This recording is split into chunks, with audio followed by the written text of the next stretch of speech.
Mark, we don't have a hat.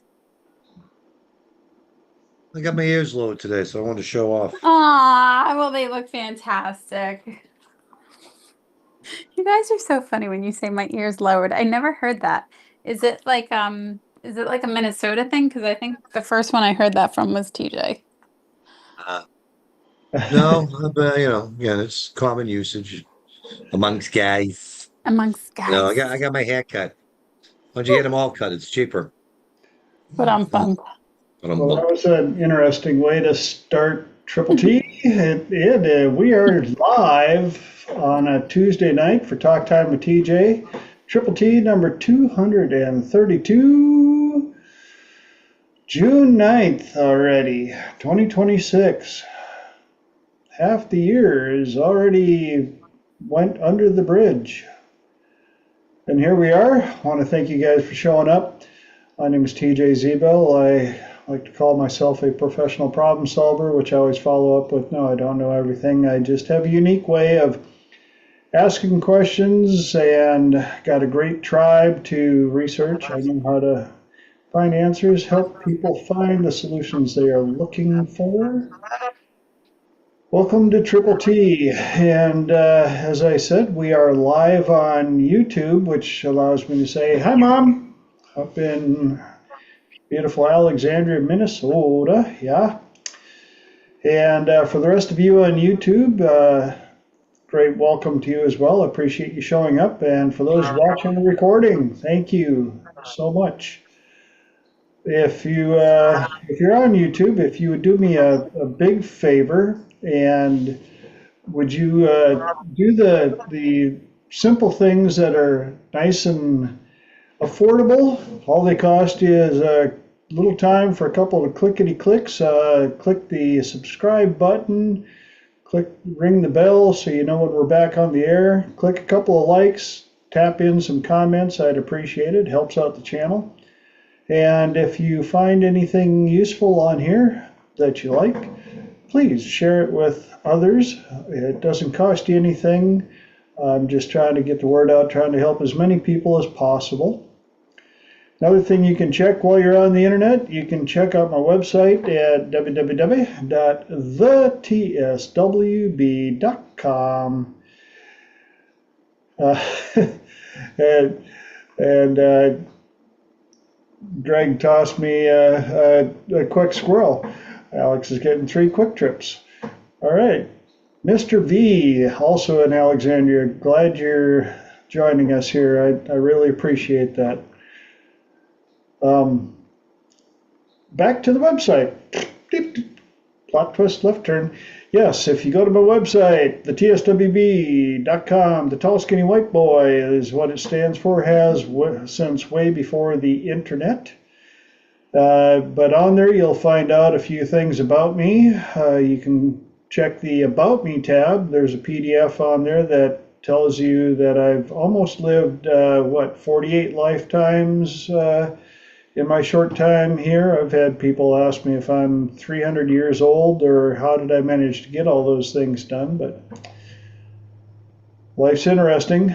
And you'll also find out some of the stuff that I get the privilege of helping people with, such as depression, anxiety, phobias, PTSD, grief. Work with athletes from beginner all the way up to pro level, and I also offer corporate coaching, among many things. Also, still doing a lot of relationship work, helping people out with their relationships. If you know somebody who's looking to find their special somebody, or if they've found somebody and they're having some challenges and they would like some help, have them get a hold of me. I do offer a free 30-minute consultation. That's right, no charge to you. Chance to sit down, chit chat for 30 minutes and see what you're up against and whether or not we're a fit. If we are, I will let you know, but I also promise you if I feel like we are not a fit, I'll let you know, and I'll do my best to find one of my associates and one of our many fine people on these calls, and those that I know in the industry will make sure that we find you the proper fit for the solutions that you are looking for. That being said, it's time to introduce the tie of the week. Yes, been doing this since the first episode of 24. And the tie of the week, got this interesting one while I was dating in the medical profession. And if you know, you know. We'll just leave it at that. And got more people joining in. Appreciate that. Okay. I keep forgetting now that I've got to remind people early on. Yes, when you see my eyes going all over the place, it's because I have a very large computer monitor, and so I've got participants up in that corner, and I've got comments way over on this side, and I've got people over on this side, and all the way across, and so yes, I'm paying attention to people's. What else we got? Who's got something cool to share from the last 7 days since we were here? Lenora. I got to teach in Australia this weekend, and the lovely Mark, among a few other people, were there. Mark, thank you so much for waking up so early, because I know it was so early that day. So thank you for your incredible kindness and support and your questions and all that you shared. And that I just wanted to say it was a lot of fun. And I may or may not be doing another one, because I know people wanted some demos that day and I was running out of time. So I reached out to Fran to offer another one. So it might be coming up sooner than we think. We shall see. Quick question. Is there any recordings that anybody that is in the interest might be able to access? I believe if they're in the interest, it would be professionals in the group, because of the nature of some of the sensitive topics. People don't necessarily want to share and post it on YouTube.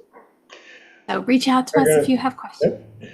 Wanted to make sure that people that had that question in their mind racing around got the answer. So if you want access to that, you're going to have to come in and join the group, be part of the tribe. We're not that hard to get along with. Mm-hmm. I felt so bad that I couldn't join. I was not feeling all that well that morning. I was up, but I was in no condition to be sitting in front of a camera. That's unfortunate. Yes. Anybody else got anything they want to share from the last 7 days? Mark? I was gonna say it was great to see, Friends podcast has been going for like 10 years, and they meet every other week. And now that I have the log on information, I might join them. The topic that Lenora was talking about was holographic memory resolution. Forgot to mention that. Thank you. And it was I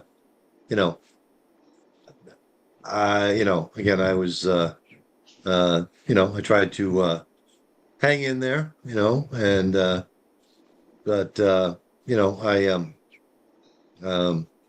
at some point I bailed, and then I came back to the group, and it was interesting.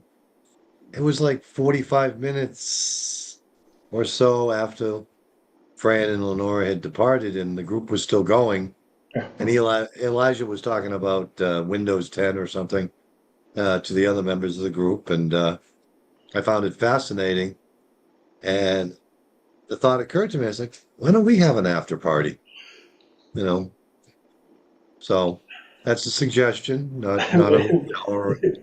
If it's a comfort, those after parties sometimes have been known to stretch a full 24 hours. Yes. I think the average is like 6 hours.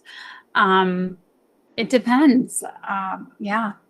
I have not been able to often stick around. Usually my time block is about 2.5 hours, depending on the time. But yeah.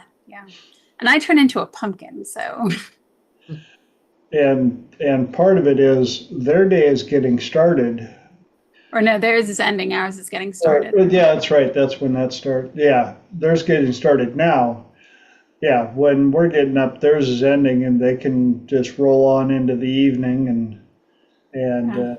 yeah, the Yeah. especially when Usually by 9 o'clock, by the time this podcast ends, getting close to my bedtime. So that's when I turn into a Pumpkin. pumpkin. yeah, same here. So, so um, I don't know if I, participate for very long, but it was just something that Really? occurred to Yeah, me when Yeah, I they're when I really lovely like groups. yeah, yeah. and There've been times when I will try to visit again. Hopefully, I'll be welcome. I didn't talk a lot, but I was because again, Lenore reminded me of things that I had forgotten. One of them was that everything starts with a feeling. We know the source of that. And my concept of that is the holographic projectors in here. And that's why there's a picture up here. Okay. So I'd forgotten that paradigm but there was a lot of other stuff that, you know, and I've, again, um, but I, again, I wanted to, not only support you, but I wanted to see, a lot of things, that, I wanted to see if, I could expand my knowledge and awareness of that whole concept of the holographic memory resolution, and I did. So mission successful. awesome.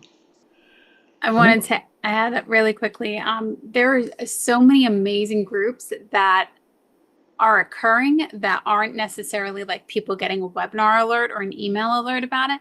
And that's how I found Fran's group, was because of TJ's group. And they were talking about a meetup on Saturday, and I was terrified to ask at the time, because I thought they'd be like, no, you know nothing. And they weren't at all. They were incredibly warm and welcoming. And when I had first popped on, I didn't realize how long they had went. And my husband was hiking at the time. And it was, I think, 5 a.m. at the time, so my time. And it was still going on at like 11 in the morning, 12 in the afternoon when I popped off. I cleaned my entire house, top to bottom, listening to them and watching them go back and forth. And I was just amazed by what they were able to do, but also how openly people shared.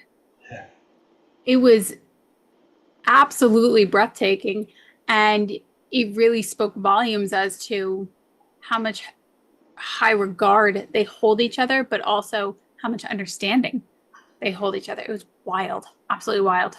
Yeah, yeah. There've been a couple of times that I've joined in with them, and they invited me to teach one time, and yeah, I love that group. Ever since I had the privilege of flying to Sydney and training there with Dr. David, it's just I adore those people. I wish the time difference was not so, oh my word. But Well, that's I could listen to that Australian accent all day long. I mean, it's very, it's kind of like listening to, podcasts with Graham Hancock, or even when Elijah talks, that for some reason that Aussie accent, yeah, English accent is, I find it fascinating. So, yeah, absolutely. All right. Anybody else, or it's a time to get the show on the road, I guess. For those of you joining us for the very first time, again, welcome to Triple T. This is a 2-hour show, and the way it works, first hour, I'll do my best to get through 3 topics that I've picked for the week. And then once that hour is up, second hour, we change things up, and it's open mic, open platform. Anybody on the call can ask a question or bring up a topic, and I let the people on the call answer first because I like to learn as well. That being said, let's get into the topics of the week. Today, this week's topics are goodbyes, the game, and courage.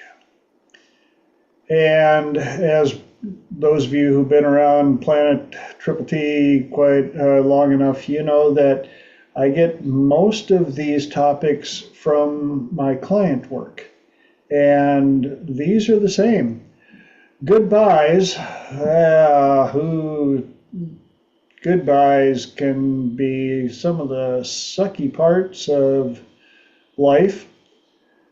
And then there's, certain people that you're waiting for them to say goodbye. But that's not what this one's about. This one of my clients who's had a lot of social challenges, social anxiety, had brought up a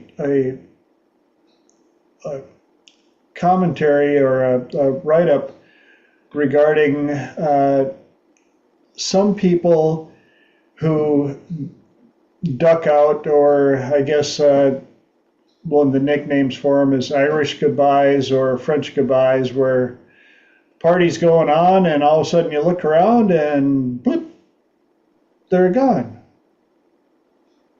And you text them, where are you? And they're on their way home.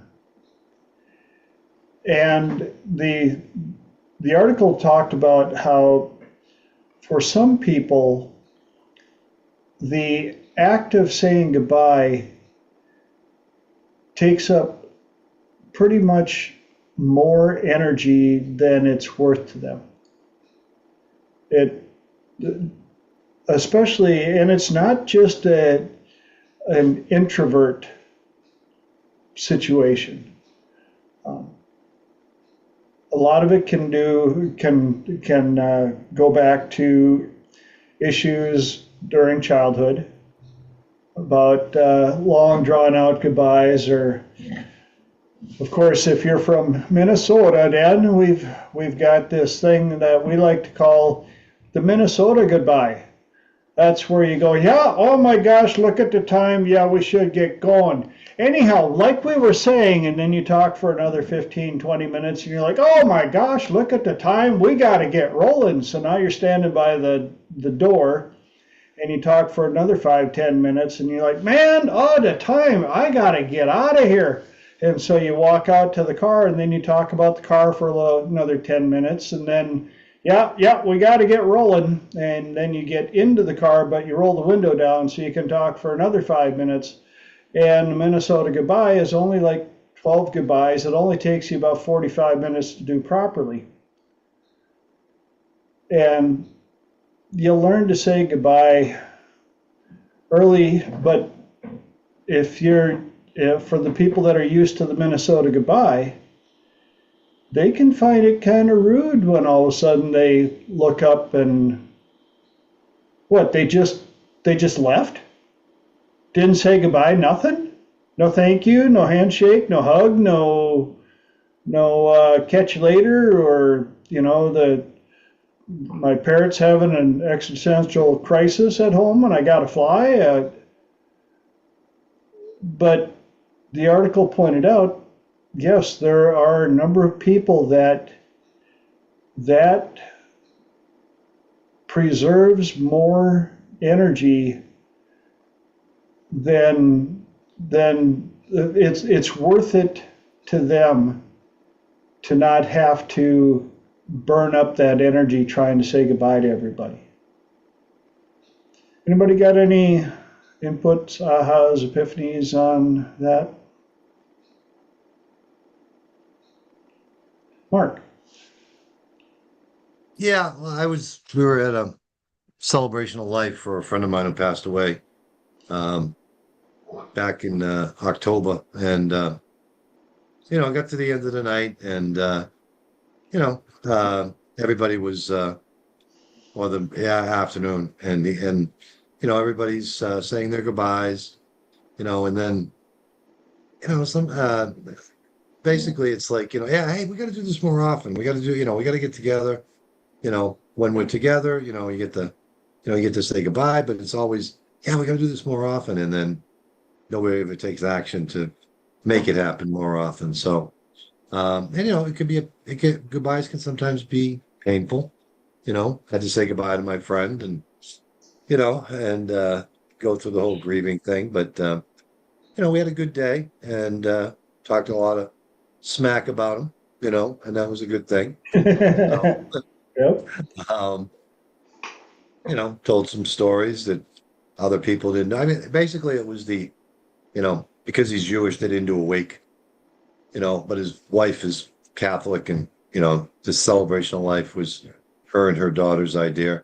And it was great. We got together, had some food, like I said, I think that, again, that the idea of goodbyes can be also about, grieving. And I think if, what I've always heard is if you don't have a wake and everybody gets together and tells you about the particular facet of that person's personality that they knew, the stories they knew about this person, that whole grieving process just gets stretched out for months, you Yes.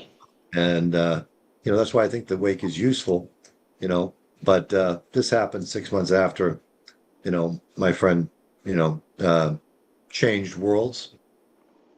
So but it was good to see everybody, because we have our different lives and go in different directions, and, try to make some connections, and uh, basically, again, but always have that, hey, we got to do this more often. Yeah. And then nobody ever takes any action to make it happen, so the goodbyes are, again, they sound a little empty, basically, but you do get to, hug people and say, good to see you. So, Well, and I think another factor that goes into it is how often do you get the privilege of seeing a certain person? And the goodbyes get more lackadaisical because you're so used to them returning.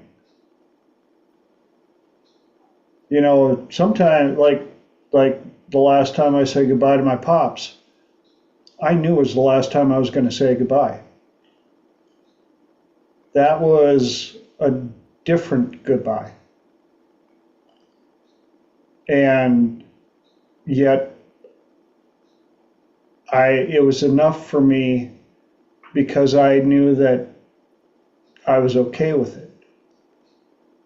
I've also been to those parties that were described by my client where either you're exhausted, or the group is not really your group, or somebody at the party was somebody that you're like,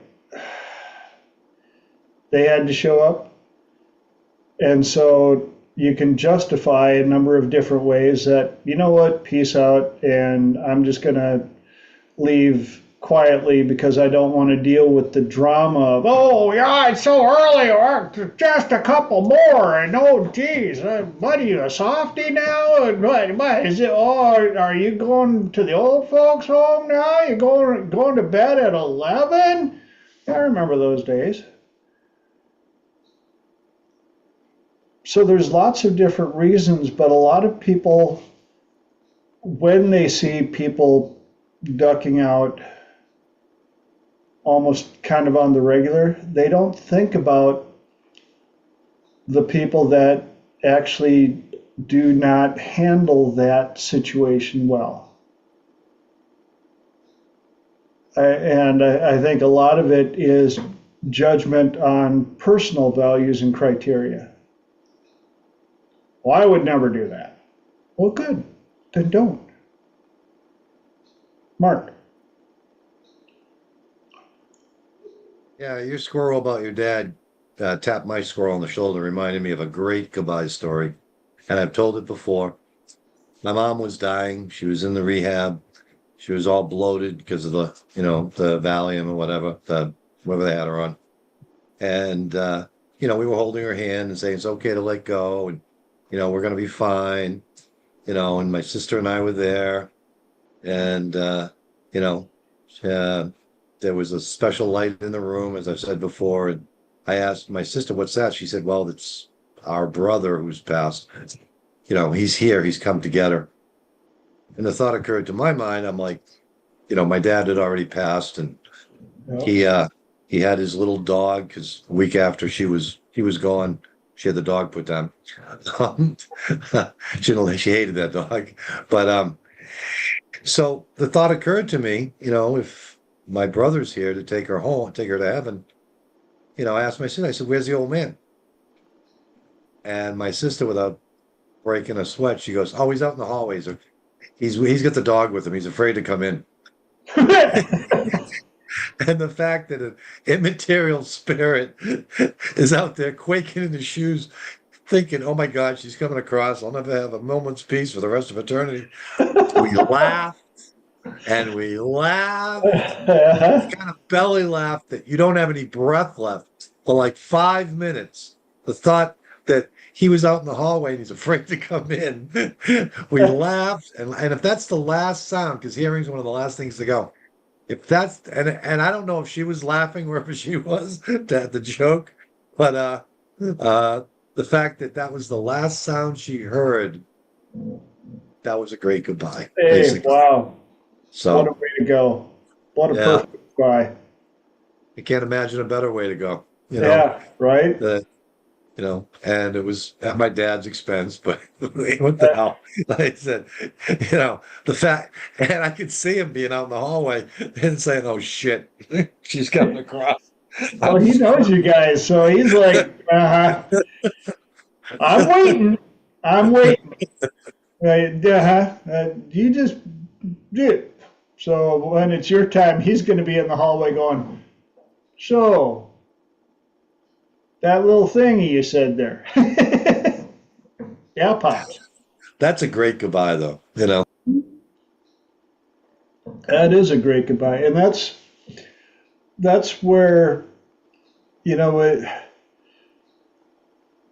dealing with goodbyes, I know some people deal with it much better than others, obviously. Um, Especially if you have certain beliefs, you're like, yeah, it'll be a little while before I see them again. But when we're talking in the context of those that are dealing with being full on introverts or having social anxiety or things of that nature,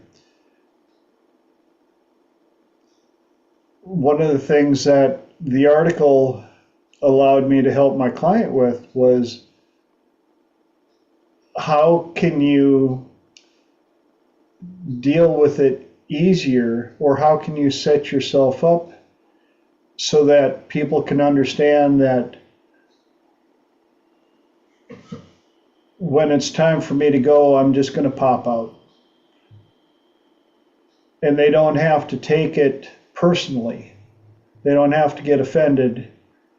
And one of the things I told my client is you can simply let the host know that you're going to have to pop out early. You'll stay as long as you can. They don't have to know why, but you're just going to stay as long as you can.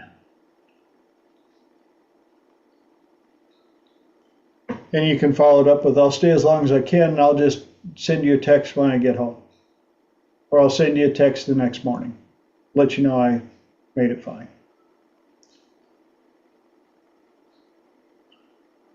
Good to see more people popping in.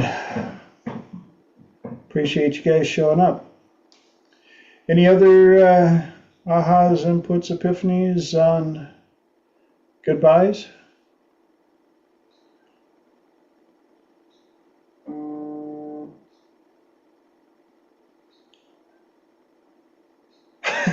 Well, real quick, one of our listeners on YouTube sent me a text, said, and before I leave, can you explain the theory of relativity? Yeah, that would not even be a Minnesota goodbye. That would be a relative goodbye. Lenora, you had your hand up. I was gonna actually share your thoughts. Ask for people's thoughts, so we can always put a pin in this until hour 2. Very interestingly about goodbyes. And my godmother had passed away, I want to say 3 years now, three summers. And the people that she left behind, or the people that ended up continuing to live, we still talk about her often. And there are people who I personally think, have difficulty going to family interactions. And other family members then sit there and criticize those people, like, your godmother would be so upset about this. I'm like, I don't particularly know if she would or not. And I imagine she might be, but to think of that person having to go to an event without, or going in knowing that this very specific person won't be there, I personally think takes quite an impact, because I think about it every single time that we get together. And I imagine other people who were even closer than I was think about it quite often.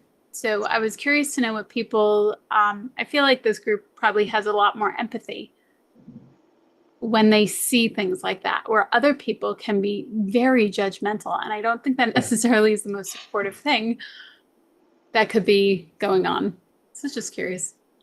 Well, I would call that a mind read with a little gaslighting attached to it. Okay. She would just be so upset. Really? And when you talked to her about this, the discussion kind of went like, after I pass, if so and so has some social quirks about hanging around, I'm going to be upset. And yeah, That's what she said. but exactly, almost as if they had a conversation. And to say that they did or didn't, I don't know. I only know so much. Oh, she's listening and she cut off your. I know. I see it froze. Am I back? Okay. For someone to not be in that specific position, and to be an outsider looking at other people saying, they should just be okay with it at this point. Like, I think that's very, very disconnected, and it's very hurtful. And even if you encourage other people, like, oh, maybe think of their opinion, how would you feel? And they're like, I'd be fine. Like, oh, okay. Yeah. You're not in the position though. So I don't really know. I just think it's very harsh to judge somebody for something like that. That's the joys of dealing with family members who are being humans in their natural environment after somebody passes. I've seen and heard and dealt with quite a bit of it, especially when dealing with clients who come to me to help them with grief, especially in the really sad situations of suicide, where the answers aren't there. Like, what was this all about? Why couldn't you come to us? Why? And so many questions left unanswered. And I've been able to help a couple of them with 3-chair, and it's amazing how connected we still are. I know that there's going to be some people hearing about this and they're like, oh, that's a little woo-woo. Get a woo-woo. We're getting out there. And my reply is, my clients got the closure they needed and were able to go back to life, their normal life. And if that took a little woo-woo, call it what you want. At this point, I just want to help people. I want people to be able to live a life that is as fulfilling and non-stressful as possible. And so even with my client who, again, was dealing with some social anxieties and is getting invited to more social outings now, and he's like, and they really want to meet somebody. But unfortunately, there's somebody hasn't shown up at their door and went, knock, knock, knock, hi, I'm here, the one you've been looking for the whole time. So they actually have to go out into the world and find them by meeting people. And so that's where helping them understand why they have these feelings about saying goodbye and exiting parties and social gatherings, and that it's okay. They're not broken, they're not weird. That's just their way of dealing with exiting a situation that is uncomfortable.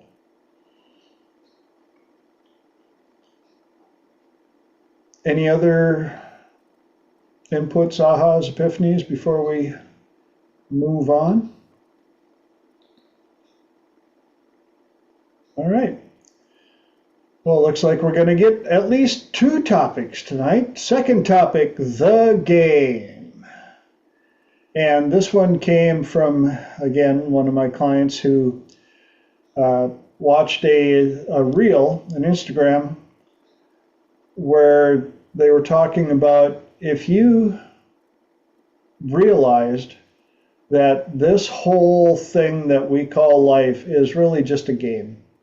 It's everybody's taken stuff way too seriously, and a majority of the rules and constructs and all this stuff about shame and guilt and all this stuff,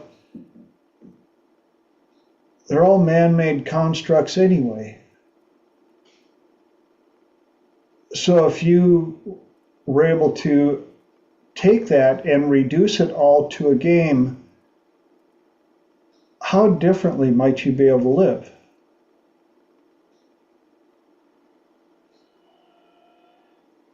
The people that absolutely stress over wealth and income and being so straight-laced and oh this and oh that, if they knew that it was meant to be a fun class,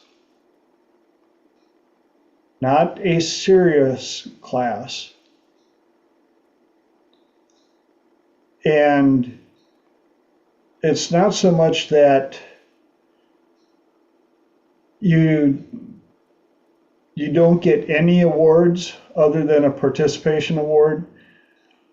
I believe that you do get awards. I believe that we're put in to this experience to learn lessons, clean up past issues, and things of that nature. But I've always had a feeling that people have been taking this experience way too serious and putting way too much stress on themselves because of it. Any inputs, ahas on this? Definitely. Over the weekend, I had these 2 words came to me, and I'm going to see if I can actually remember them. We were taught, and we've all been taught, dissatisfaction and disqualification. And I feel like that paying attention to that, I can't have that, or this isn't good enough. And when I often backtrack, and I don't remember where this one was or who walked me into this one, but I often go back to seeing my younger self, like newborn self, in the crib. I grew up in Brooklyn, so I vividly remember that room. And I often think you weren't born understanding dissatisfaction. You weren't born understanding what this word means. You weren't born understanding that you're not good enough. Like, and I see pictures or I see videos of this younger version of me, like she never worried about her body. She giggled at her feet. She smiled at a balloon. And if you look at that younger version of yourself and you see all the joy and you think, who taught me this? When did I pick this up? Yes. So many different ahas started to come to me. And what I like about it, because I do think that there was a point where I was driving myself crazy and I used to think like, oh my God, I can't function like this because I was questioning so much. Now I've gotten to the point of, I look at it as a level of awareness. How can I continue to raise my level of awareness to feel even better? And that also goes back to that's why I love having these conversations and I love these groups, because I think there is a piece of it where we can talk so much where your brain is just spinning sometimes where you're like, I don't know what to do with this. And somewhere along the lines, things started to click the more I just stopped listening to YouTube stuff and had actual conversations with people. Things really started to change. And especially when I take the idea in and think like, who taught you that this wasn't a possibility? This wasn't a standard. Things really start to unlock. So I even started to write down dissatisfaction and disqualification. What made me think that I could disqualify myself from enjoying this or experiencing this? What made me dissatisfied about this? And what was going on in that part? And it became really, really powerful. So I like that you had posed the question the way that you did. Great input.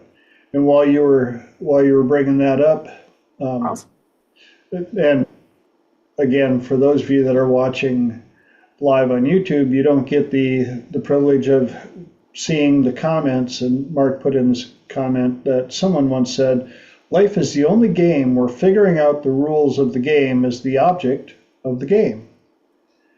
And between that comment and what you were talking about, it made me think about when you watch kids, young kids playing, even if they're playing a made-up game, it's interesting to see when they start deciding what a rule is. I mean, I grew up in a tiny little village in Minnesota then, and you know, we had some community games that like chalk corners. And we're like, we're going to play this game. Okay, what's it called? Chalk corners. Okay, what are the rules? Kind of like hide and seek, but it's throughout the whole village. And the more we played the game, suddenly the more rules showed up as we played the game, because somebody didn't like how easy something went, or how somebody quote unquote cheated, or things of that nature. And it didn't take long before there were so many rules that it wasn't any fun to play anymore, so we quit playing.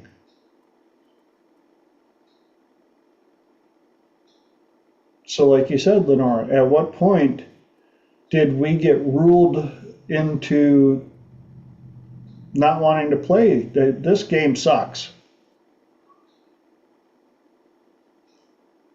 And it usually wasn't, it was usually how many people that threw all the vinegar in the punch?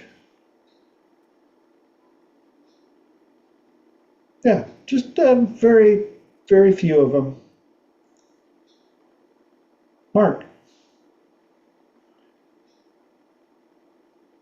Uh, well, psychologists, um, they talk about paradigms, and but a paradigm, in essence, is a game. There are wins, there's losses, there's a time frame, there's limitations on the play, and that sure sounds to me like a game. So, and the other thought I had is that you see certain people that are hyper successful, and certain people come to mind, and they seem to play this like it's a game. Okay, and they seem to, you know, they don't get too bunged up if they're stymied, if their strategy is, nixed. They can, they go back and they find another strategy, hopefully a winning strategy. But it seems like the people who play this game called life the most successfully do play it like it's a game. Yes. And that game, like I said, it beats the hell out of any video game. Yeah. It, it costs a little more some ways, but you don't have to keep putting quarters in. I'll have you know that this game does not suck. This game is What? superb. This game is absolutely superb, and that's the only assumption that will work going forwards. And Play that. yeah, no other assumption will work. You'll end up tying yourself in knots and Yeah. pissing yourself off. This game has the optimal combination of luck and skill. It's literally perfect. And it's interesting to watch people who have near-death experiences, who can, before that, are so bound up tight and stressed out and everything, and then they have that near-death experience, and they come out of it and they're like, that's enough of that. It's time to enjoy life. Start playing the game and having fun, because nobody gets out alive.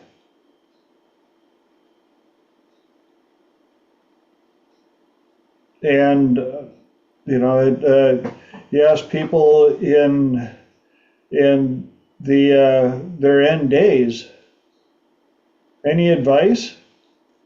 And you're not going to hear them going, you should take it a lot more serious and stress a lot more.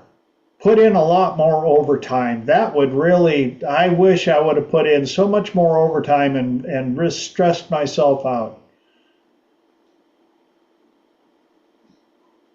Yeah, Mark put in the comments, people who are paranoid are playing the game way too seriously.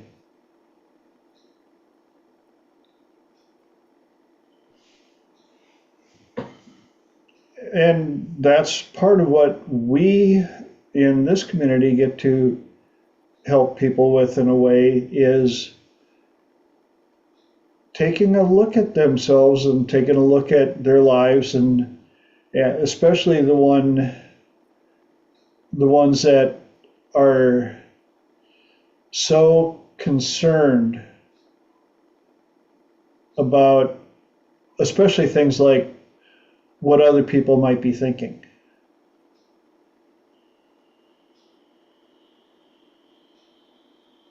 If you knew that it was just a game, how serious would you take it then? Lenora. There was another one. I love that if it was just a game.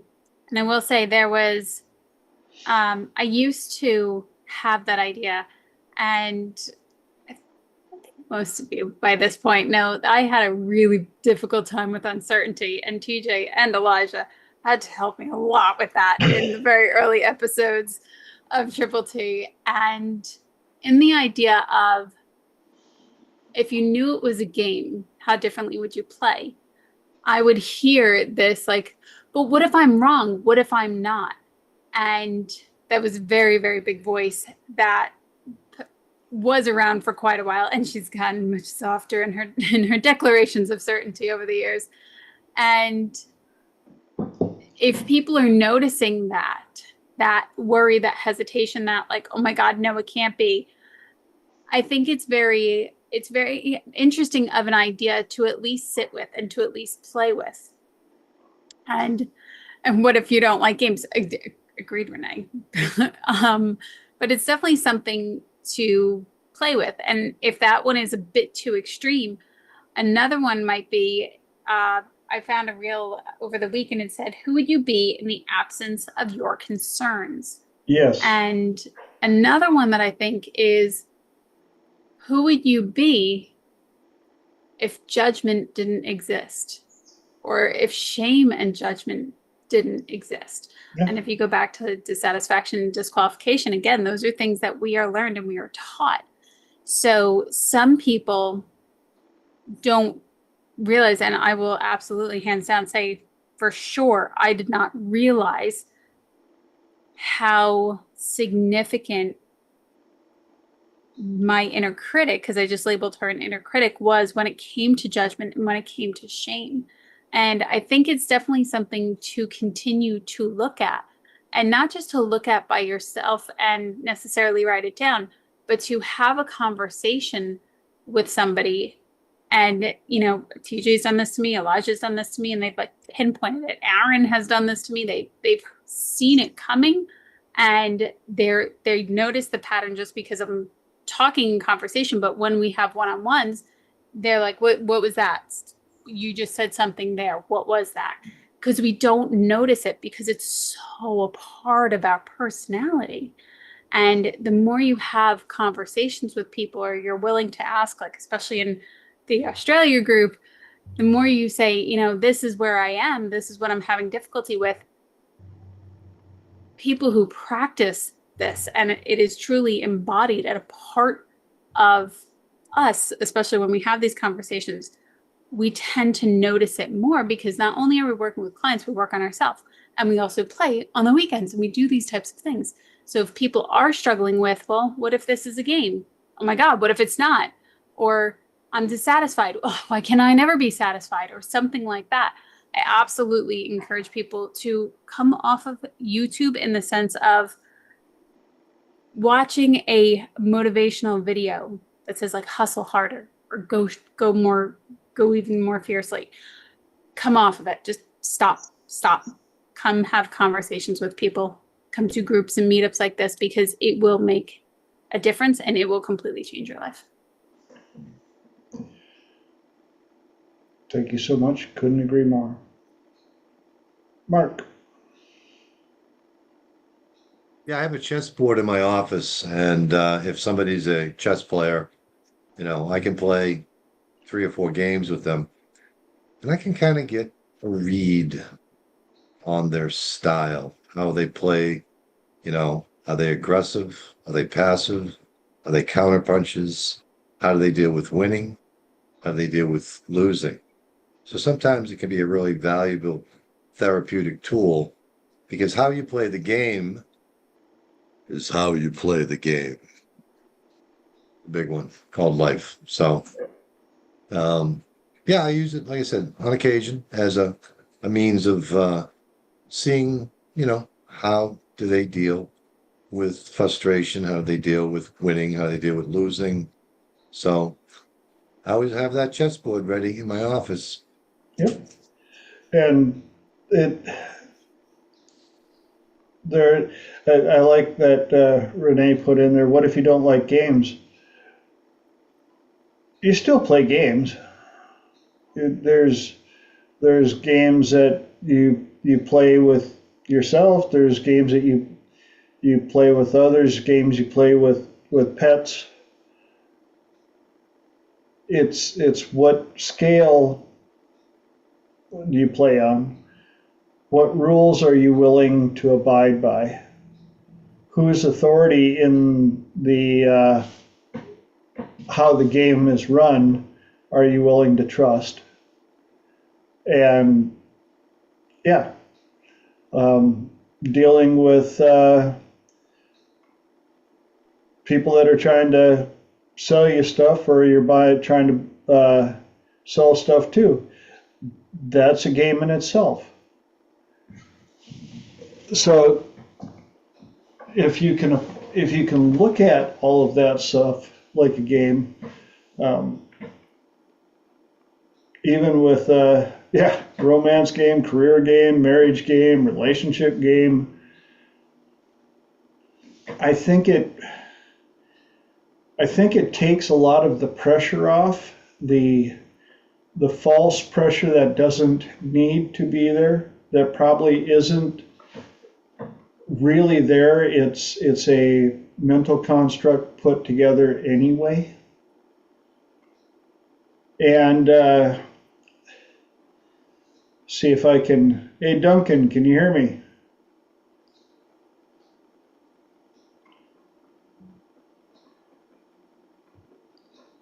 We're going to see if we Hold can. on, I can hear you.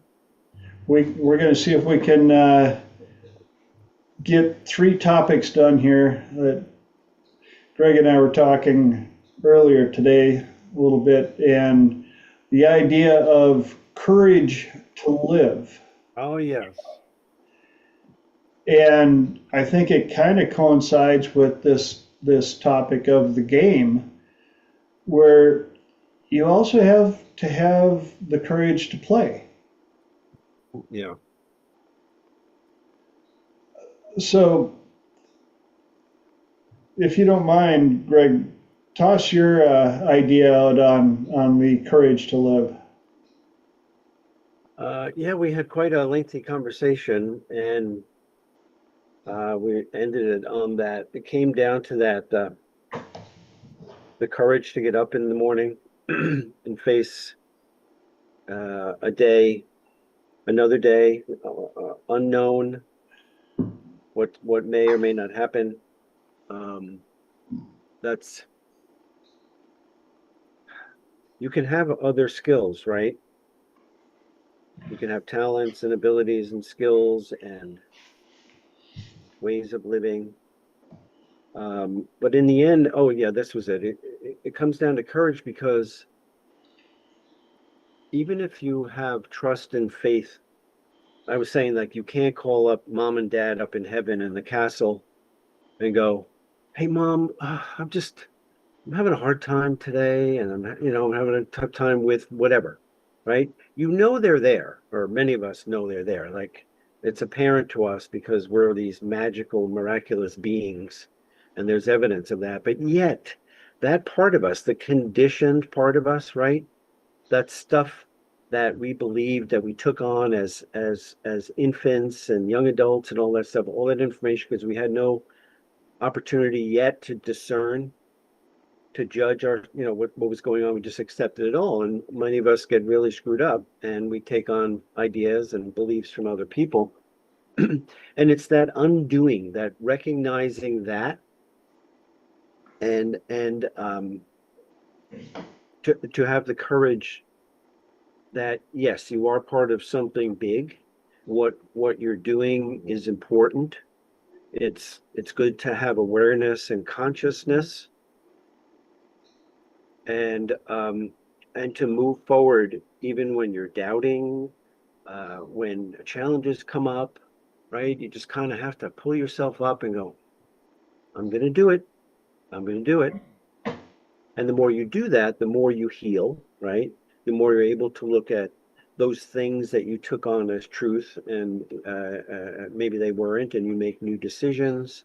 So you build on that, and then it gets a bit easier, though the challenges, I think, as we all probably have discovered, is that the challenges don't get lessened because we're stronger. And I was saying, like, if you're a pianist and you don't want to play the same thing over and over again, then you do well, right? You want to be challenged. You want to push the envelope. And that's what the universe does. It's like, okay, you did that, and you did okay, and now you're stronger, you're more resilient, and you're more confident. Let's try this out, right? And So to piggyback on that, there was a quote that it takes courage to live the best life possible, Amen. because you can't rest in the comfort zone and accomplish that. You can rest in between the challenges, Yes. right? Recoup, rest, see what you did, what went well, what you had challenges with, where your strengths and weaknesses are, right? But it's like, sure, it's like you're in a boxing match and you get whatever they give you, a minute between rounds to ask to breathe, get your act together, and then you go back out onto the Yeah. canvas. Yep. Like Tyson said, everybody got planned till they get hit in the face. Right. Plot twist, left turn. You're like, all right, well, that round sucked, but I'm still in the game. And that's the courage part, to go out there and know that you may just get hit in the face more than once today. Yep. And you may win, and you may get a trophy, and you may get accolades, and you may get some money or whatever. And then you'll have days where at the end of the day, you're like, today was awesome. Yeah. Yep. And I guess that's the balance. That's what we hope for, is to have so many of those that you just keep going. But we kept going right to just past the top of the hour, which means it's time for us to do our change up on Triple T. And for those of you that have been around, you know what's going to happen. Those that are watching for the first time or joining for the first time, we switch things up now. It's open mic, open platform. I hand the power over to people on the call. And you guys get to bring up whatever question or topic you want, and I let the people on the call answer first, because I like to learn as well. So, who's got the opening question of the hour?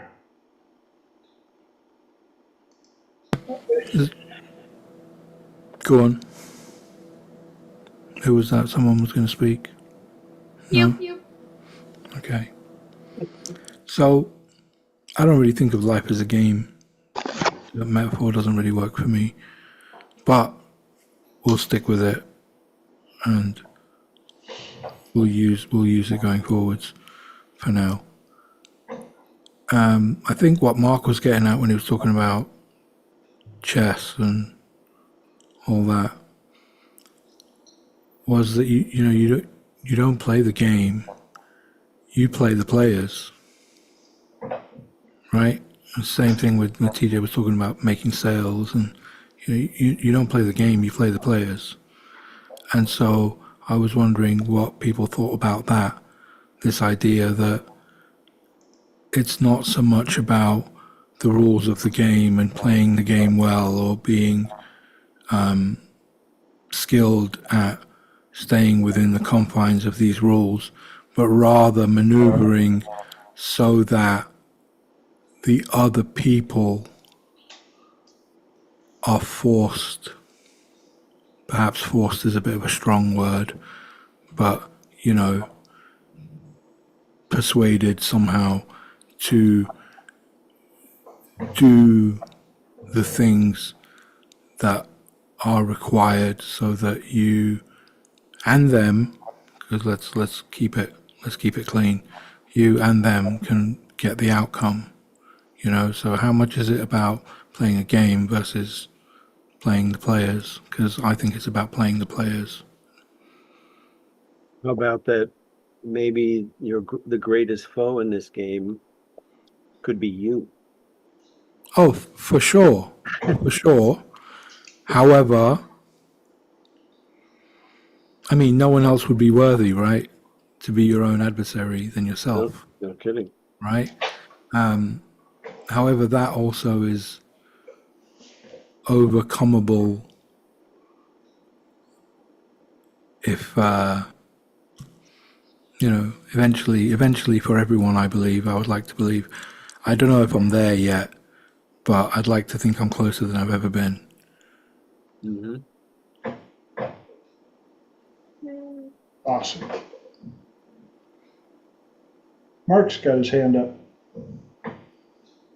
Yeah, I think, Elijah, what you're talking about is gamesmanship. Okay.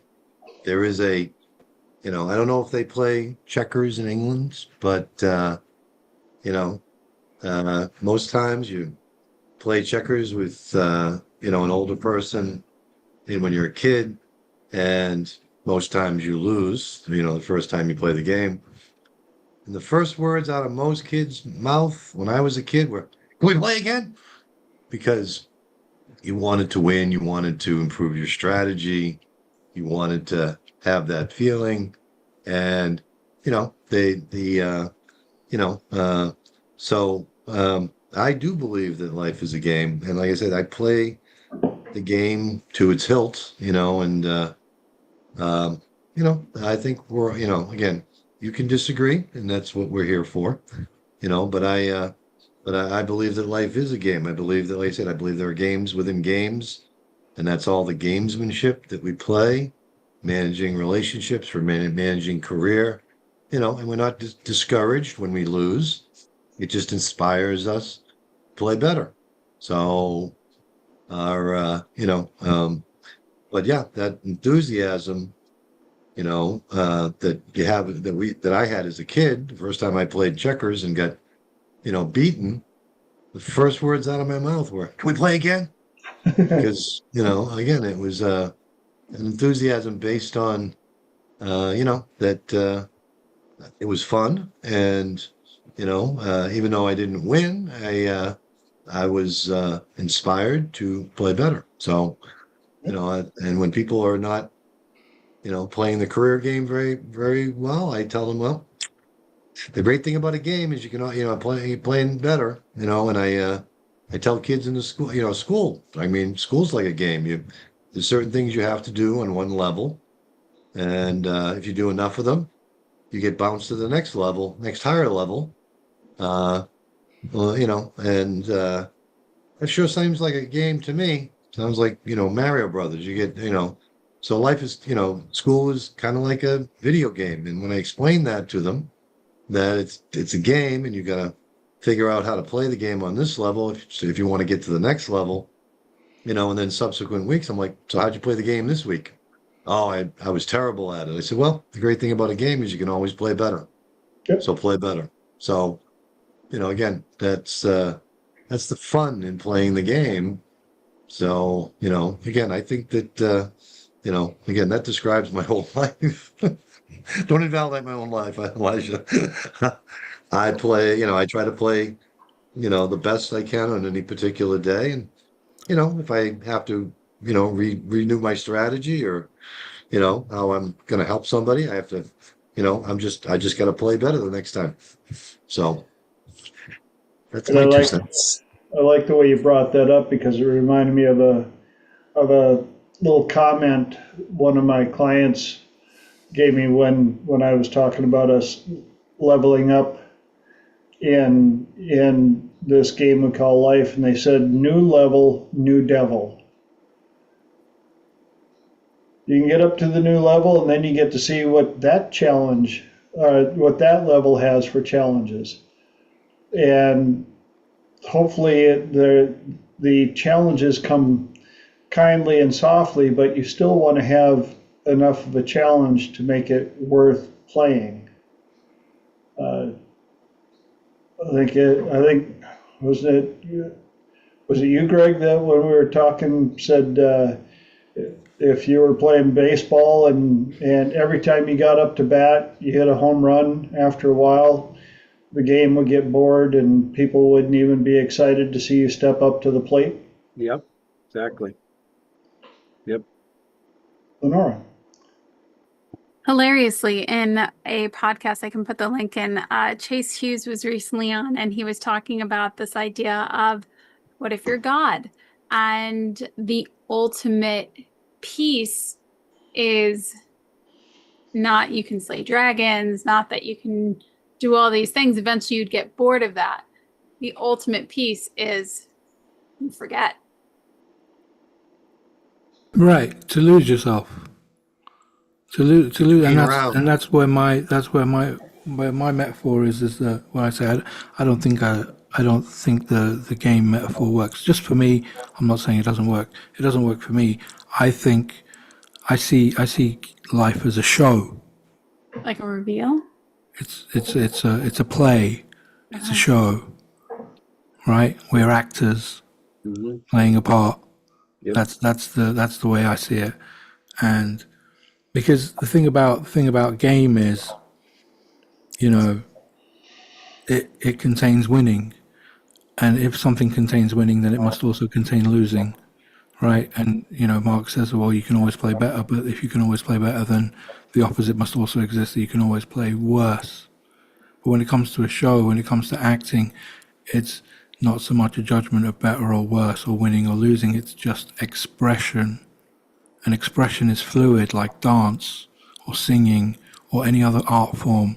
You can express any which way you want, and it's not for anyone to judge, right? So it's much more fluid. There's no real concept of this opposites of winning and losing and getting better or getting worse or struggling or triumphing. All these.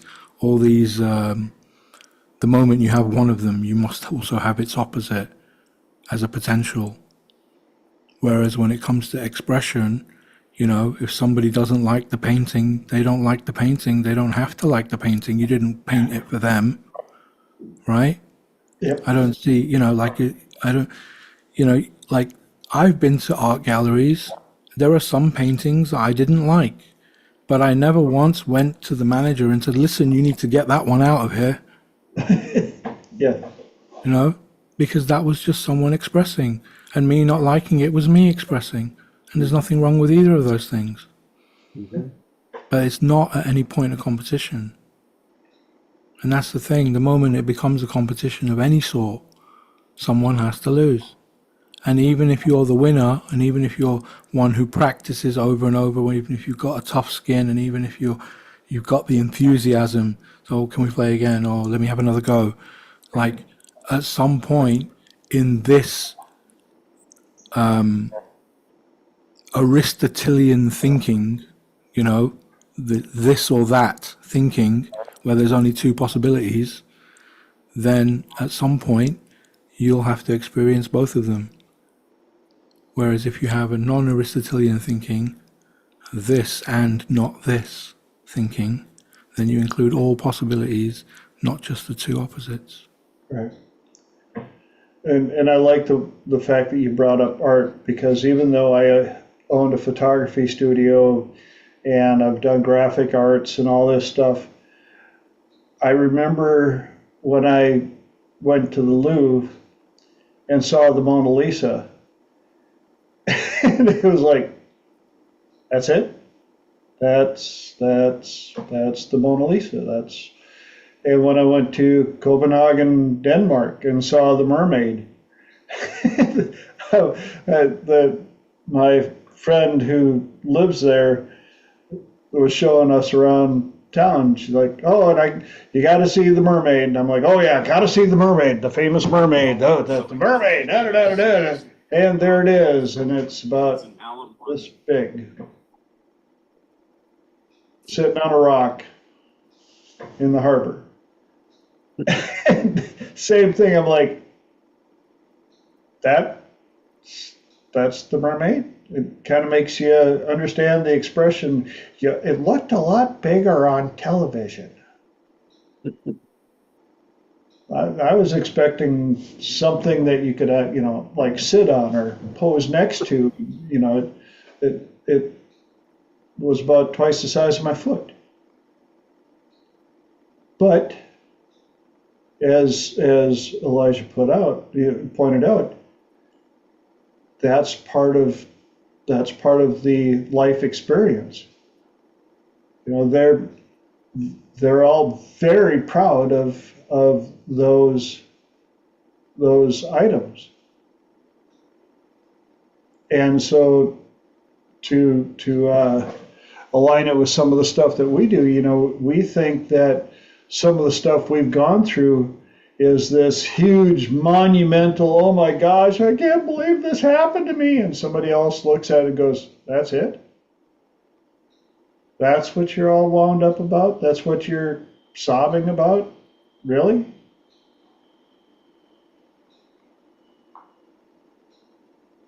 And I find it interesting where it really struck me when I realized that when it comes to trauma, one person's 3 can be another person's 10, and one person's 10 can be another person's 3. Thank God. Huh?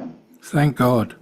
Yeah, unless you're the person who's suffering the 10, and the other people are looking at you like, you're crying over a 3? No, but what they think doesn't matter. Yes. If they think it's a 3, that it doesn't matter. It's better for me, less competition for my 10. Yeah. You know, like I don't see it that way. Yeah. And Lenora put a great quote in the comments there that man suffers only because he takes seriously what the gods made for fun. By Alan Watts. Man can Man. be destroyed, Yes. but he cannot be defeated. Yeah. Mark put in every gain or loss there is loss, in every loss there is gain. Yes, that's it's also understanding the lesson inside of things that happen. If you're not making any mistakes or failures at all, are you really doing anything?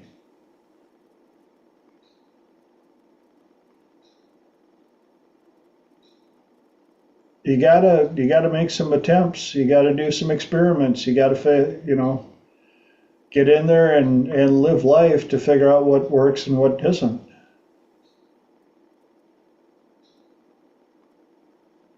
It's like you look at Mr. Duncan's workshop there.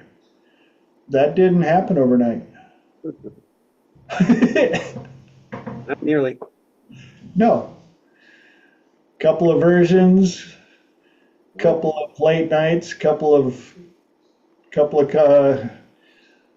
colorful comments made. Mm-hmm. Many iterations. Gaining the knowledge to be able to. And many yet to come. Yes. Absolutely. You Yeah. know, Iterations are never over. He recently had some learning time on a dual turntable. I'm working on it again. That piece of Where are they from? Germany. Germany. Those over designers, those over engineers. I'm so upset with them. How could you? I've always said there's nothing worse than bad design, poor design. And to get it from Germans, it's so disappointing. Yes, it's one of those, another challenge every day. I looked at it today. I'm like, I haven't looked at it in 10 days. I got pissed off at it. But I said, I want to finish it and I'll just take a breath and start fresh and try to put all the angst and suffering behind me and approach it with new eyes and new energy. And I'll work on it during Triple T. So if I need therapy, I've got a few people That's that right. can help me out. Exactly. Yep. Yeah.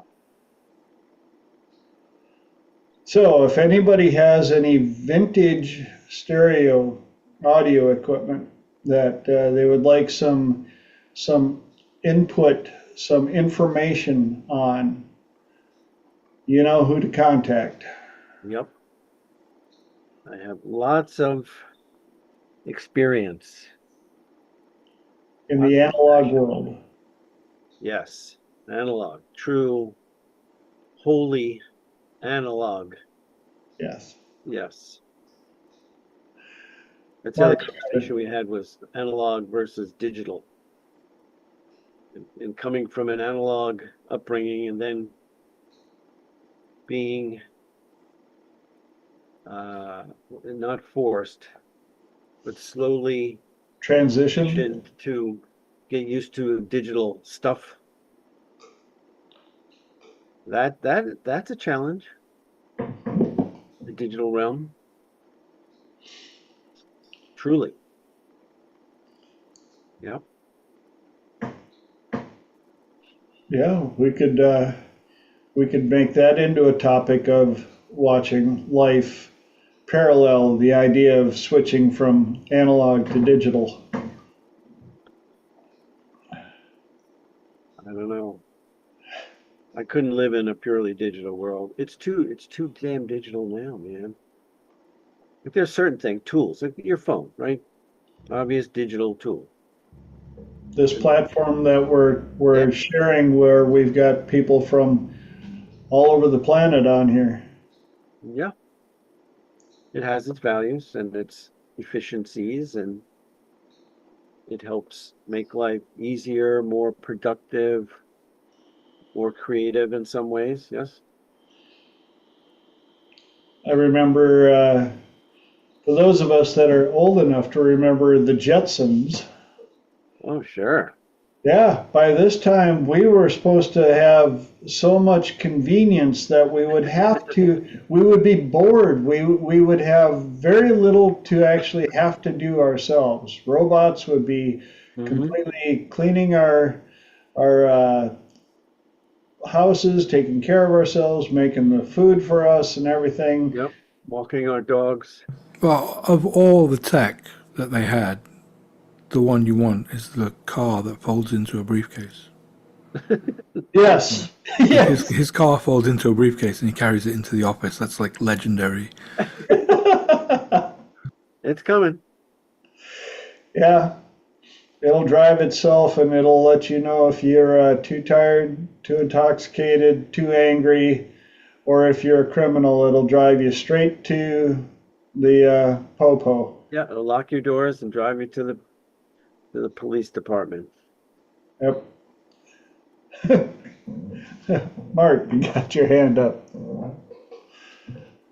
Yeah, I miss 8 tracks. I'm sorry. I still have a 8 track. I have a stereo with an 8 track player, and I'm always looking for 8 track tapes. That Um, I've still got some of mine. but there's a particular way of looking at things. Okay, and Laura opened the door earlier when she was referring to God. Again. Yeah. But if we're all immortal beings here, okay, which means we've got, again, most of eternity to, keep coming back. And if you were an immortal being, what would you do with all that time? Again, that, and, again, one of the things you might do is to play this game called life, be Yep. born in a different body, be born as a different sex, again, next time I'm reborn, I want to be a poor black girl growing up in Detroit, molested at an early age, raped at a later age, and grow up to be one of the richest women in America and own 3/4 of Hawaii. Oh, wait a minute. Oh, Hope already did that. I'm going to have to choose something else. Yeah. Uh, so, um, but if like I said, you couldn't exhaust all the possibilities in just short of an eternity of all the different ways you could play this game called life. Okay, if you could be, again, so that if that it just is, like I said, that and if you believe in the immortal soul, well, what are you going to do with all that time? Basically is like I said, and what Greg said about, again, if you're always winning, well, it gets boring, and that's very true, and you're not, but there's so many different variables, in any one life, that you could experience and learn from, as you were saying earlier, TJ. If we are all immortal souls, what are you going to do with all that time? You know, and one of the things you might choose to do is to be born into a body, experience certain things that you haven't experienced, maybe between rounds. You get the pull down menu so that next time you get to choose a whole different, um, pathway. And then you take the menu and you hand it to the cook upstairs, and he weaves all those things together, into something that this formless energy that we call the future, so that all the gamesmanship, all the things that you could do, that you want to do in this lifetime, happen to you because you chose it before you were even born, you know, from the menu. I haven't done this before. I haven't been born an Asian. I haven't conquered the world. I haven't, been rich. I haven't been dirt poor. I want to do all these things and all the different turns that I have. And this is just one turn, and so if we are all immortal beings, one of the things we might choose to do is to play the game called life. So, you couldn't exhaust all the possibilities in a million lifetimes. Well, and I think this topic, it's obvious that this topic has been around on people's minds for pretty much forever. When you look at literature and movies and things of that nature, people write it, Lestat, the vampire that's, how many hundred years old. And then you look at the concept of Groundhog Day. What if you had to live the exact same day over and over and over and over and over? What would you do? And it's interesting to play with that idea.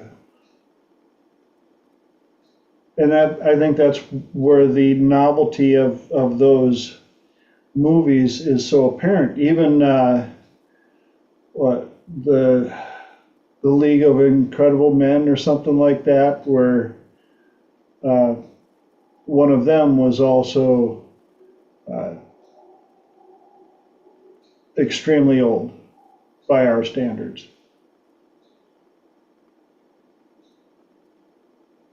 And I also find it interesting when you meet people who have led, by our standards, incredible lives, incredible full lives. And I've been blessed. I've had some pretty darn good adventures in my short years here.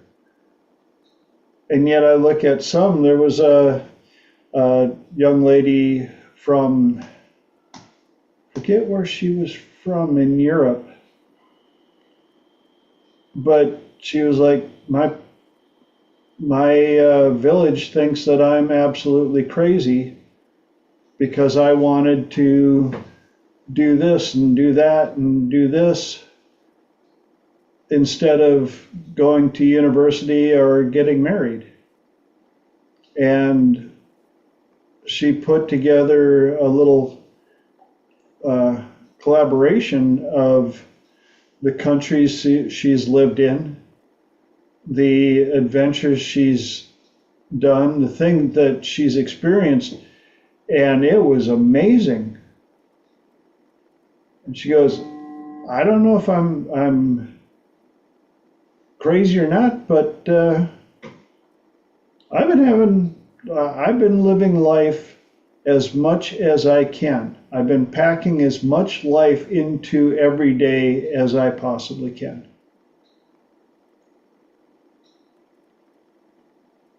Mark. You've never met somebody that you just feel that they have an old soul, they don't get too bunged up by any particular thing that happens. Yeah. They just seem to take it all in stride. They've seen this game play out so many different times.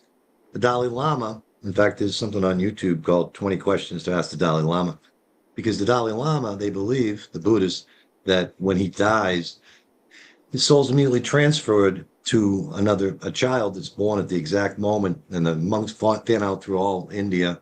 They bring back the 3 or 4 people that are babies that are born, and they raise them trying to connect them to all his past lives. And he's had over 300 past lives. When they do that, he just seems to have, he can draw on the wisdom of all those different lives.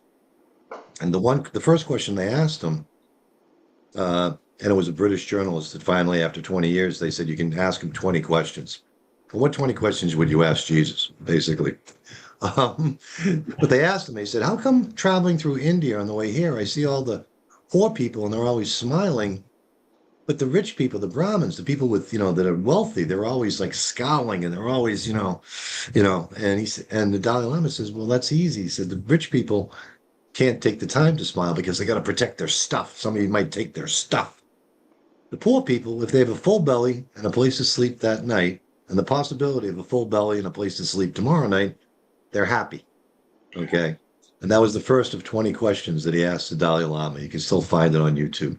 And, but he's an old soul. He's been around, he's been back over 300 times. So, and, again, sometimes you run into people like that, and it's like, wow, okay. Again, these people don't seem to be, they don't, they deal with frustration totally different because they know this is only one round.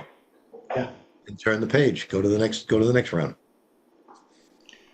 And you watch enough people that have been through enough stuff, experienced enough stuff, and yeah, that they get to that point where there's a country song called "This Ain't Nothing," and one of those definite perspective songs. A tornado went through this farmer's property and damaged a lot of stuff, and a news reporter was like, "Oh, but how can you be so calm?" And he goes, "You don't know what I've been through. This ain't nothing. This can be rebuilt." And it's as somebody who's been through a few things in my life, it sucks what you have to go through to get to owning that perspective. But getting to that level helps you deal with life much easier.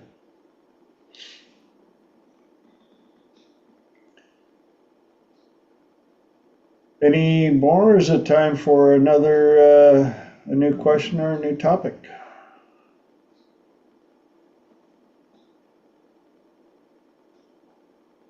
Crickets. I think everybody stepped out to live life for a little bit more.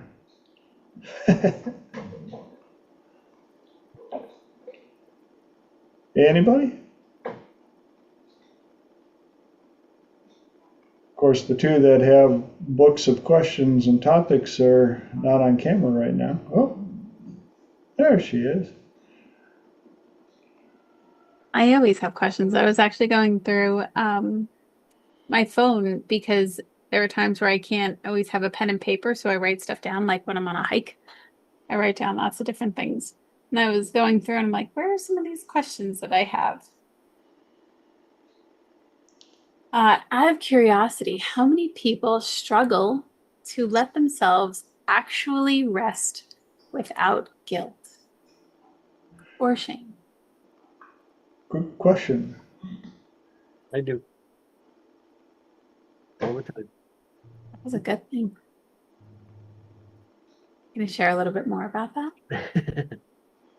I used to maybe a little somewhat felt a little bit guilty, but now I see the value in it.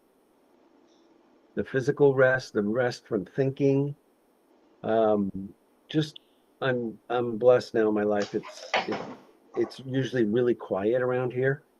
Any noise is I'm creating most of the time with music or music. That's it. But it's very, very, very quiet here. and like whisper quiet, like desert quiet at night here. I can walk around, it's just you can't hear a thing. You hear your own breathing. So I enjoy my naps in the afternoon, and it's like it's beneficial. It's funny. What you say is true. It's like I might. It's that old stuff where I go, oh, maybe I should. I have so much to do. Maybe I should not sleep, and I'll just push through it. I won't rest. I will push through it because I got so much stuff to do. Like, well, I've come to find out if I rest, then I'm more productive after I rest. Yeah. Looks like you need to rest. My pumpkin hour is upon us. Yes, yes. It sounds like the two men in the woods, and they were chopping trees, and one man during his lunch, he kept going, and the other man went away. And Awesome. the second man always did more progress, or was able to cut more things. And he had one man finally asked the other, like, where do you go at lunch? And he said, to sharpen my axe. And it sounds like the way you sharpen your axe is to rest. And what I wrote in the chat was, were you always like that? And I actually asked Mark also, because I know Mark was the one that had mentioned that. So where was I always like into resting and napping and so forth? Would you always let yourself nap with and rest without guilt or shame? Mostly, I think. Oh, yes. Yeah, Again, me just not. gather my forces, get the, again, like I said, gotta go back and play the game better. Again,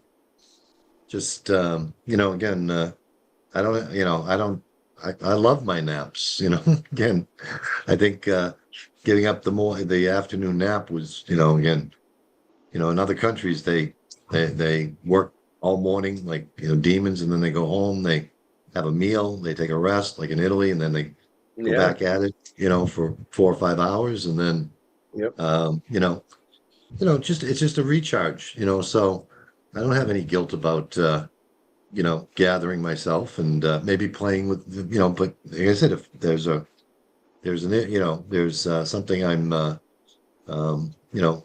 endeavoring to, certain way to help a person, maybe taking that little rest, I wake up and I can hit it at 110% again. So Mm-hmm. that's again, that's there's no guilt there. There's just, like I said, it's just a pause, and to build up my my energies, my reserves, and go after it even stronger than that, after my nap. So I love my naps. I definitely enjoy the European style of living. I kind of, it's not like I nap every day, I guess a lot of days, but like sometimes I'm just doing something, I'm out or I'm working on a project and I'm energized. But if I'm tired and I'm near some horizontal surface, I'll I'll lay down a little while, you know. People say life's short and that there's not enough hours in the day. I don't agree with that. I get so much done. Even I could nap once, sometimes twice on nap, and including sleeping, at night. I think there's plenty of time. I could wake up at 10 p.m. and or midnight and go into the Mm. workshop and work until 4 or 5 or when the sun comes up. And I'm like, okay, I'm tired now. I'm gonna go to bed and I'll sleep until my body goes up. Or I know I'm rested when I start having really dumb dreams. Like I have that energy, and instead of using energy to move around, my mind is going, "Oh, let's show you these stupid movies." So, so I get up. I can't take. It's like almost like I can't take this. Like, oh, really? Like, what's his name? The comedian said, like now I'm helping my ex-landlord fix his go-kart in my dreams. That guy, like, okay, time to get up. I kind of go with more of a rhythm, and I'm lucky I can do that. I'm at a point where both my kids are grown, they're self-sustaining. I run my business from home, so I'm blessed that I can choose to live the way that I do, you know, and I recommend it for everybody. Amen. You do have the life of Riley. Yes. And Holly put in the comments, and we're all going to send Holly healing energies because she's got a sore throat. But so that Oh, when you don't allow yourself to rest, you sometimes think you're getting more done because you feel guilty and overwhelmed. That was me, very much so. But if you actually track what you're getting done, you can get up to 500% more done based on scientific studies. There's a difference between being busy and being productive. Yes, I was full on guilty of that to the nth degree. Growing up, I just knew that naps were for lazy people.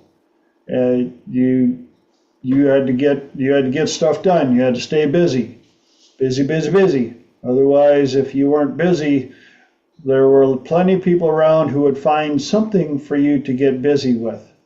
mhm. If they saw you not being busy, then that meant you needed some guidance on how to keep busy. And again, there was no naps were no, no, no, no, no. We got stuff to do. You have a cup of coffee, you do something, but that cup of coffee gets drank while you're keeping busy. And I remember, I think it was one of my clients that um, pointed out, like, you should take a nap. And I'm like, oh, I can't take naps. And I came up with all these belief systems, and oh, if I close my eyes, I can't wake up again, and da da da da da. And after I had uh, my surgery on my leg, where I couldn't get up and be busy, busy, busy for a little while, I realized that, you know what? Maybe a little nappy nap in the afternoon would be a benefit. And sure enough, that little nap kept me from walking in the mud for the rest of the afternoon. Yep. Trying to get things done when you're just trudging and you feel like you got cement weights on your feet and you can't focus, and you're actually more dangerous with the kind of tools that we work with. Hmm. It's safer, you're more productive, and yeah, there are times I'll take a nap and all of a sudden it's 10 o'clock and I know that I should get to bed because my world schedule says I have to be up at a certain time. So, yay for that. Mark's got his hand up. Yeah, I read something somewhere, and I follow it sometimes. The power nap, um, which is again, they had a methodology. It might have been in Psychology Today, but I'm not sure where I read it. But it was you take, you have a small, you have a frame of like 45 minutes to an hour, and you drink a small cup of coffee.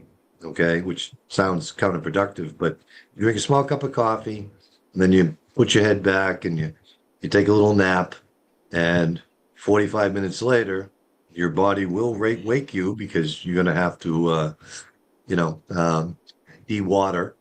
So you naturally wake up about, after that, that first 45 minutes, and and you wake up peppy because the caffeine is circulated through your system, and your system's ready to go. And at the same time, you're like, okay, I gotta go de-water and get going. So it was, like I said, it was in a magazine, and I've tried it a few times and it seems to work. The caffeine will wake you up in about 45 minutes. So, And I've learned, I mean, the timer on my phone is already preset for my nappy nap.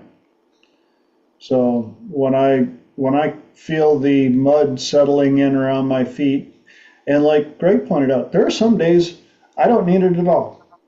Just I've got enough going on uh, that I'll be like, holy cow, it's time for supper.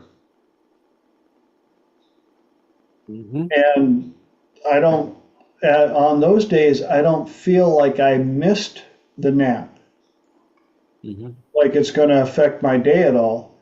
I just know I didn't need one, which definitely helps with the idea of guilt. And Holly added another comment. Also, the mind often works on things during sleep in different ways. It's amazing how many times we can go to sleep with a question and wake up with an answer that either comes from a dream or just pops into our head because our brain was working on it in the background. Mm-hmm. Yes.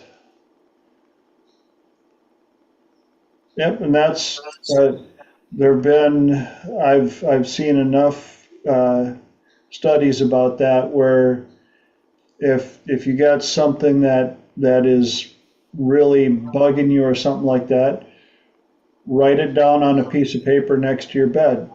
Read it before you go to bed and go to sleep. And yeah, it's amazing how many times you wake up and you're like, and there's the answer. Which cracks me up because usually uh, uh, yes, Elijah put in the law of unconscious response, and Fran said, or put the message in your pillowcase. Yes. And it's amazing how when I personally do that, uh, I don't lay in bed sitting there going over it and over it and over it. The nights when I have troubles falling asleep, that's that's when my mind starts asking the really important questions like if a millipede gets a Charlie horse, does it know which leg it is? Important stuff like that. Like, fuck, really? Yes. Mark's got his hand up. yeah. Isn't that part of like, again, if you have, part of coming out of trance is, if your mind will provide you with three different options or whatever that, and sleep's a trance.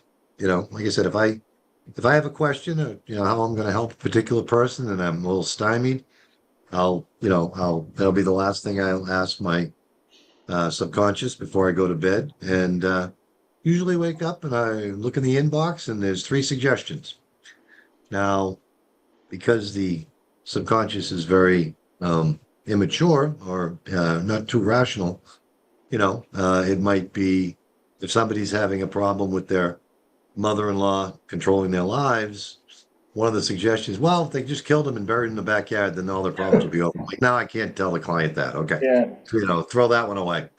But usually there's at least one or two solid suggestions because your subconscious has access to your permanent memory, and it has, and it's very creative. And I figure why not put it to work while I've checked out, you know, I'll put it to work. I'll ask it a question, and I'll, when I wake up in the morning, look in the inbox. There's usually, some suggestions. So, but I do use that, again, as a method because my subconscious remembers every article I ever read, every TV show that I've ever watched, every course I've ever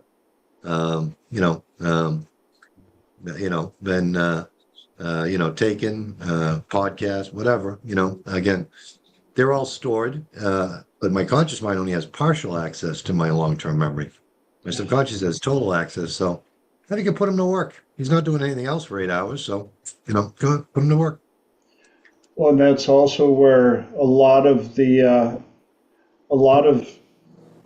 uh, there's a lot of stories about the great inventors that would do things like they would sit in their chair with a metal ball in their hand and relax. And as soon as they fell deep enough into a sleep where the ball fell, then they would open their minds and think about the problem at hand. And they found the solutions much quicker. Mm. And Holly presented some great questions.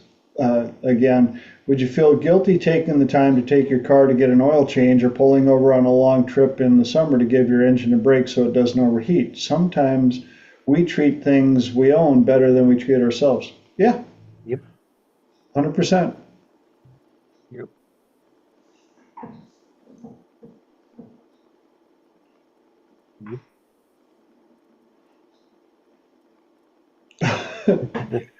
Edison used to take naps inside his roll-top desk. Fran. So interesting about the holding the ball and letting it drop. I think that was also to actually wake the person so that I can't even remember which person it was, so that they were in a particular mind frame where they could think more creatively when they were awake. So this was tapping into your unconscious mind consciously. Yeah, I believe it was Tesla and Edison were two of the more famous ones using that protocol.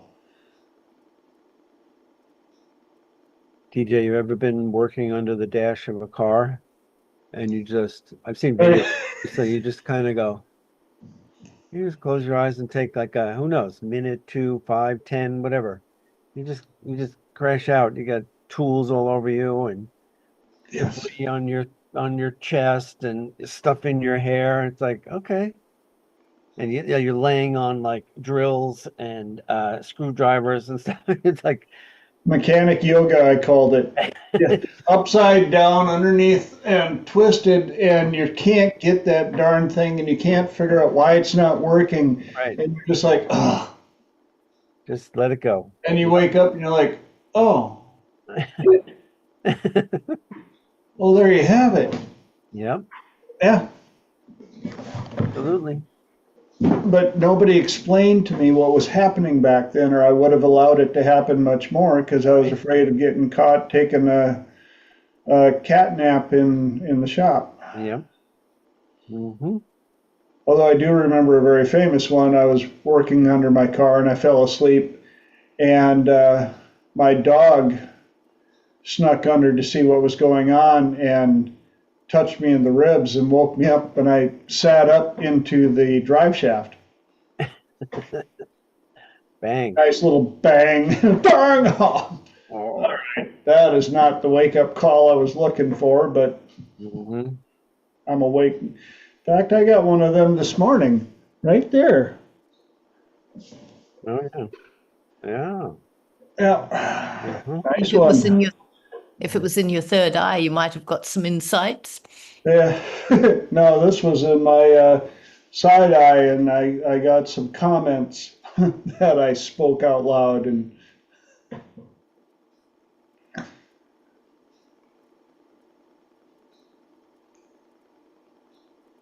well, we got 7 minis left. Any other question, comments, ahas? Fran, I was sharing about your group on at the beginning of the call about your Saturday group and how people share very openly and that you all practice as an art form and you know, sometimes you guys play games. I remember one where it was one person was kind of in the chair and you each did a technique and you like passed it to the next person, passed it to the next person. It was wild. I don't know if you guys still do that, but that still stands out in my mind. Thank you. Tell me We more. have done that one for a little while, but we do work on each other, usually after the main session, and get in deep and meaty. Sorry, Elijah, you were saying. Oh, I said, tell me more. Elijah, I know you guys, or at least I know Elijah, you can go for like 24 hours on these calls. Is that usually how long are they? I guess there's the talk and What then the the after set talk. the hypnosis, Yes. the Australian one, Mm-hmm. anywhere between 3 hours Okay. and All days. 6, 7 hours. You know, Yeah. the ones I used to do, the ones I do now, the calls I do now, are generally 2 to 3 hours On the playground. on the playground. Okay. When the playground used to be known as Mind Meta, Yeah. Mind Meta groups, I think the record was 21 hours for one class. Yeah. We did the whole. I think Holly was there. We did like 20, 21 hours straight, with breaks, obviously, like, you know. But I made the silly mistake of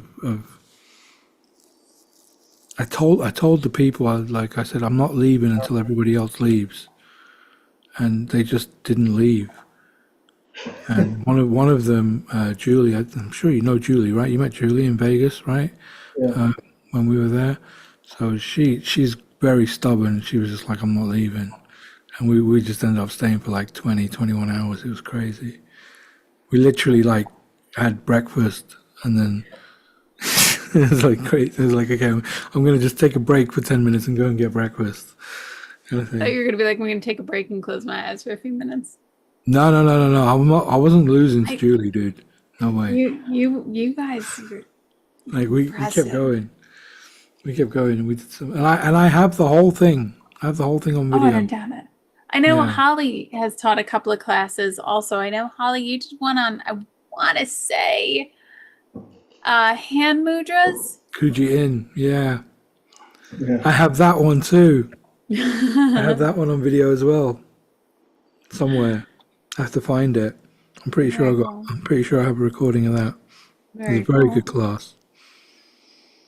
Yeah, I remember hearing about that and I was like, oh my. And I can see how it could happen because there were many times that in even in Vegas we'd get on a roll and people would want to stay for after class and after the after class and then we're going to grab a bite to eat, but while we're eating we're talking about it and then we'd be in the hallway Yeah, practicing a and it's little bit 3:30 more. a.m. It's 3:30 a.m. and you're like, we got to get up for class in a minute. We got to go to sleep. Yeah, Like, what the I hell? need to get at least an hour and a half of sleep before we start this all over again. Do you remember Nagindo? Yes. Me and Nagindo had a brilliant idea that we were going to do tequila shots, and we were doing tequila shots and hypnosis. It was crazy. We were up to like Mhm. 4:30 a.m. Everybody crashed out. There was like 6 people in the room, and one was like on the floor, and the other one was on the bed, and the other one was on the couch, and all crashed out in different places. Me and Nagindo still like knocking back tequila, doing hypnosis on each other. It was insane. He was famous for that. I remember a couple of those. I remember I went to bed like 5 a.m. and then the alarm went at like 6:30, and then we had to be in class by 8. It was like crazy. Yes.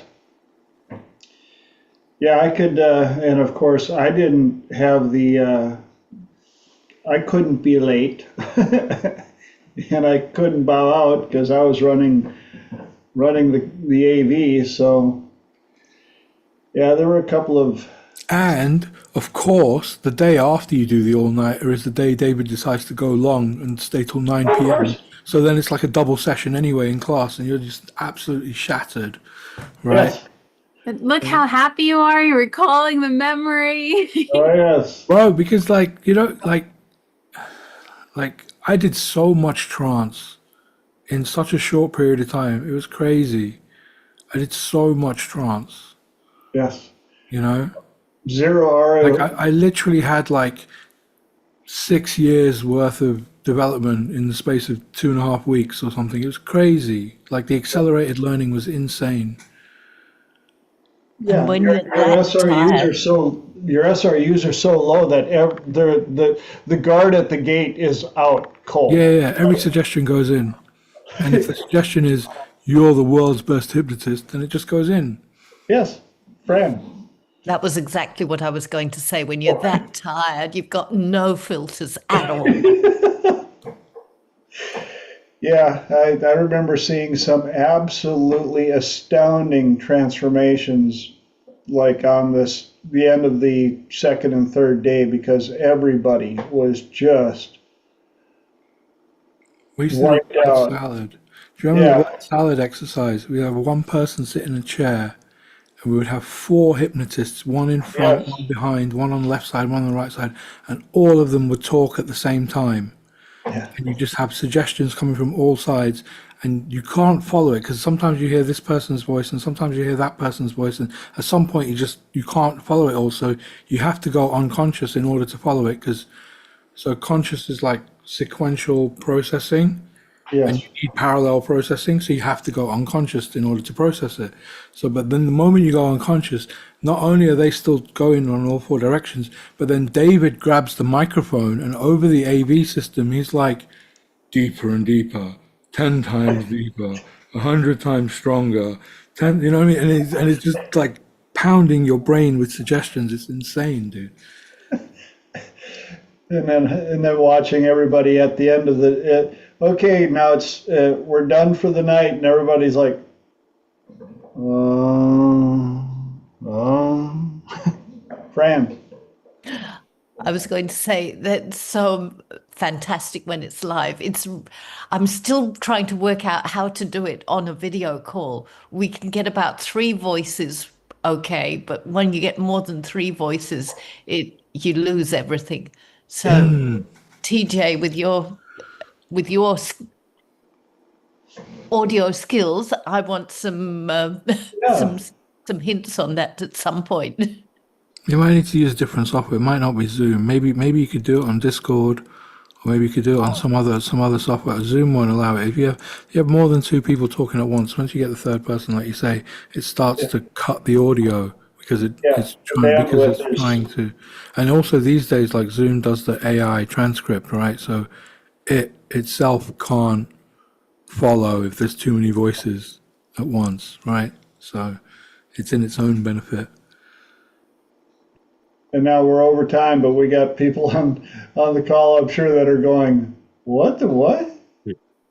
Well, if you're wondering what the what, stick around. Uh, come join us. I'm still threatening to put on a live training again here. Possibly, uh, Michael's been bugging me to do a live training in Cabo. So, be a horrible place to have to hang out in Cabo San Lucas, Mexico, and have some tequila and you know Trans. live life. Yes, trance out. But Purely as a hypnotic aid, of course, the tequila. yes, yes, helps the gatekeeper to just kind of relax a little bit. Yes. But that takes us past the top of the hour, and I've said it many, many times. It's amazing how uh, quickly time goes by when we're doing this. So thank you all for being here and offering up your precious commodity of time. I can't give it back to you. As soon as I figure that out, you'll be the second to know. But I love you all. Hope to see you back here in 7 beautiful days. And I don't dare forget saying, love you, Mom. And all of you guys for being here. Thank you, thank you, thank you. 232 of these, and we're just gonna keep going as long as we can. Till then, see ya. Bye, everyone. Thank you. Thank you, TJ.